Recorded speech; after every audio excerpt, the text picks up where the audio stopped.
Kanavalla puhutaan elokuvista, jotka on hyviä ja huonoja. Tänään me puhutaan elokuvasta, joka on top 5 minulla lemppareissa. Tänään puhutaan Scarface-elokuvasta. Scarface.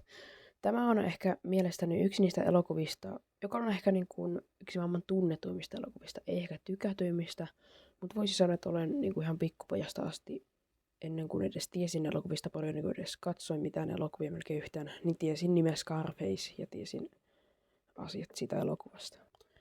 Tämän mestariteoksen on käsikirjoittanut Oliver Stone ja ohjaaja Brian De Palma.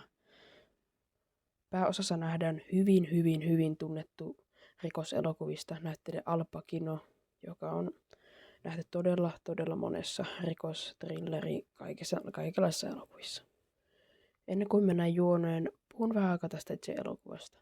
Esimerkiksi elokuvan IMDb 8.3, joka on todella hyvä IMDb:ssä, ja elokuvan budjetti oli 25 miljoonaa ja tuotto oli huimat 65 miljoonaa, että siinä saatiin todella paljon takaisin. No, mennäänpä sitten itse juonen. No, elokuvassa Tony Montana, joka on tämmöinen kuubalaistamainen maahanmuuttaja, muuttaa Kuubasta Miamiin, ja hän on entinen rikollinen, joka on tehnyt pikkurikoksia ja haluaa mennä Miamiin, jotta pääsee rikastumaan hänen ystävänsä Männyn kanssa.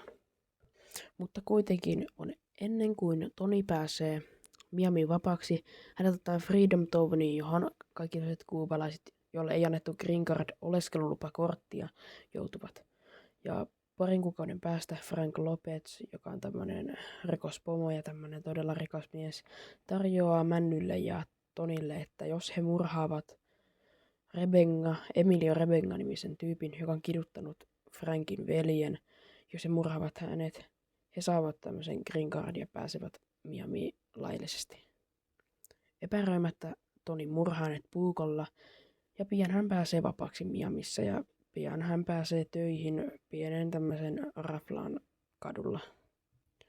Tony, joka ei pidä siitä, että joutuvat työskentelemään raflassa, että saa rahaa, ja Manu, jota ei oikein kiinnosta kuin juttu, niin pian he saavat tämän Frank Lopezin mieheltä Omar Suarezilta tehtävän, jossa heidän pitää ostaa 2 kiloa kokainia kolumbialaiselta huumekauppialta Hectorilta, jotka saapuvat Miamiin muutaman päivän päästä. Siihen he suostuvat ja ottavat mukaan Angel ja Gigi, jotka ovat Toni ja Männyn kavereita.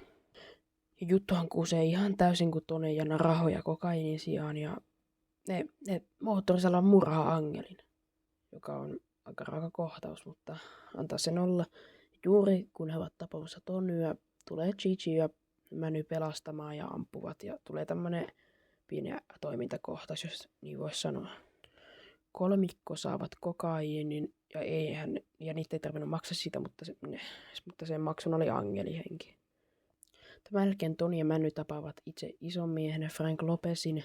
He puhuvat ja Frank vaikuttuu Tonin kyvyistä ja hänen rohkeudesta ja minkälainen hän on.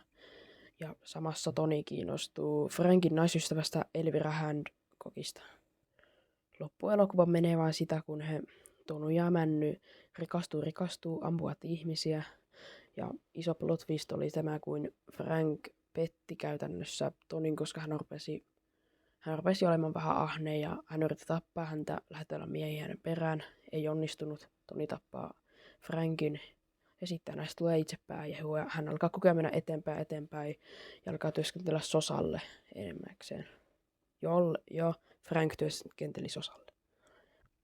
Ja viimeinen, miten tämä kaikki meni pieleen, oli se, kun Tony, sitten Alberto ja sitten pari muuta saa tehtäväkseen murhata mies, joka on niinku TV:ssä paljastamassa Sosan huumejutut. Ja he menivät New Yorkiin, alkoivat murhata hänet. He oli silleen, että he kiinnittävät pommin tämän miehen autoon. Ja seuraavana päivänä he seurasivat autoon, kun se liikkuu ja räjäyttäisi sen.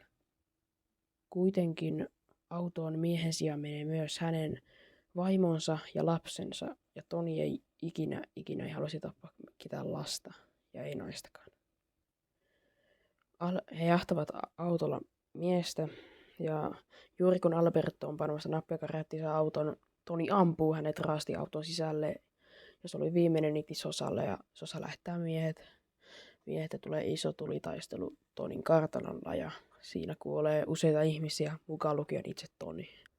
Elokuva on todella tärkeä minulle ja yksi lemppareista elokuvista, ei ihan ykkönen, mutta yksi lemppari elokuvista. Ja en tiedä, syyt on ehkä vain se, että tämä juoni on todella hyvä. Ja hahmot kuten Many, Toni, Sosa, Frank, kaikki hahmot tässä on niin hyviä. Tämä elokuva etenkin, vaikka tämä on rankka ja tämmönen synkkä, tässä silti valoisia ja tämmöisiä hauskakin kohtia. Ja tämä elokuva on minun mielestä täydellinen elokuva, todella hyvä elokuva. En tähän hätään keksi elokuvasta huonoja puolia. Ehkä vain se, että niin kun heti kun Tonista alkaa tulla isompi, jotenkin elokuva ei tunnu jatkuvan. Se vaan jatkuu vaan siitä, kun se saa rahaa ja tekee asioita. Mutta se ei edes ole iso ongelma elokuvan kanssa. Se on todella pieni, vain pikku ärsyttävä asia. Mutta muuten elokuva on täydellinen, ja se on täydellinen mielestäni. Scarface on hyvin tyypillinen mafia-elokuva, yksi Suomista mafia-elokuvista. Ja en tiedä mitä muuta tässä voisi sanoa. Täydellinen mafia-elokuva, uskomaton mafia-elokuva, todella hyvät näyttelijät, todella hyvä elokuva.